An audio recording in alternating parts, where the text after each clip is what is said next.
Look, this isn't just any final, and it's definitely not just another trophy. When FC Barcelona and Real Madrid face off, it's El Clásico. It's a rivalry that pretty much defines a nation. So today, we're going to break down their latest epic battle for the Supercopa de España. So, what is it that makes a football match, more than just a game? Well, for these two giants, it is never just about the 90 minutes on the pitch. We're talking about a rivalry that's been forged in a century of history, political tension, and some absolutely unforgettable football. And really, to get El Clásico, you gotta look way beyond the stadium. For so long, FC Barcelona has been this banner for Catalan identity, for regional pride. And then on the flip side, you have Real Madrid, the club from the capital, often seen as the embodiment of a more centralized Spain.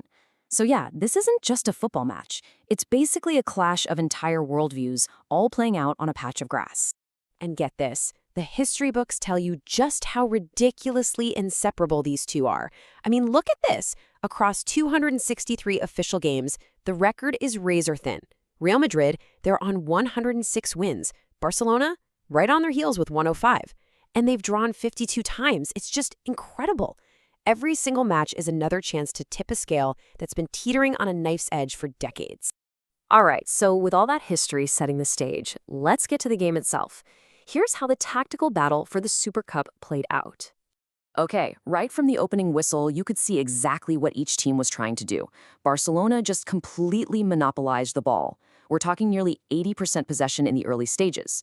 So, what did Real Madrid do? They basically retreated into this really compact 5-3-2 block. It was like a defensive wall designed to soak up all that pressure and then, bam, spring these lethal counterattacks using the raw pace of guys like Vinicius Jr. So for the first half hour or so, it was this super tense game of tactical chess, right? Not many real chances. And just when you're thinking, okay, we're probably heading into halftime with a stalemate, the game just exploded. It all kicked off right at the 35-minute mark.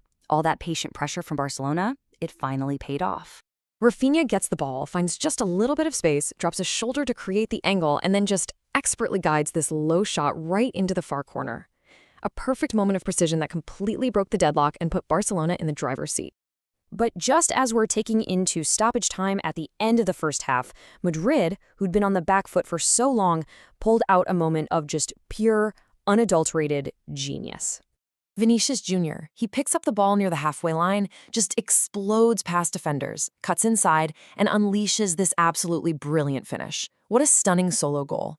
And not only did it level the score, but it also snapped a long personal goal drought for the Brazilian. You could see what it meant to him.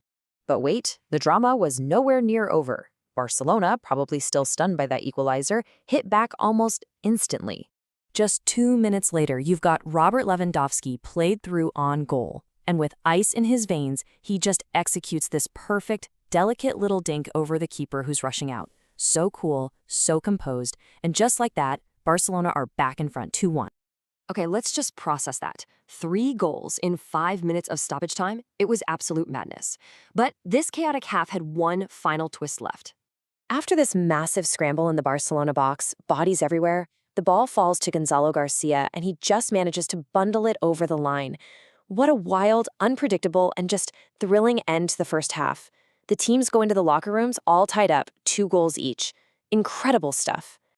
So after that absolutely breathless first half, the second half settled down a bit. You could feel both teams playing with a lot more caution, knowing that the next goal, whether it came from a moment of skill, a bad mistake, or just sheer luck, was probably going to decide the whole thing.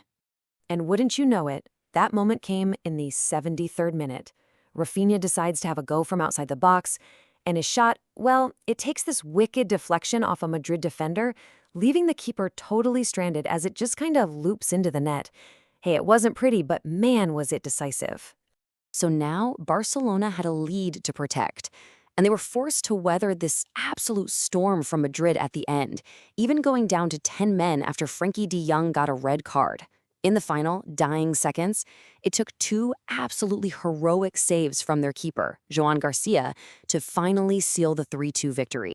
But you know how it is. A Clásico of this size, it almost never ends without some kind of debate. And sure enough, as soon as the final whistle blew, the focus started to shift to a couple of key calls from the referee that came under some serious scrutiny.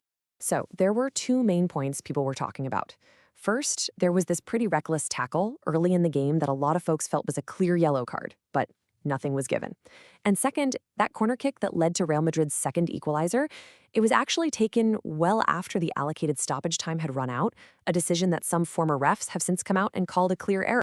But look, controversies aside, when all was said and done, it was Barcelona lifting the trophy.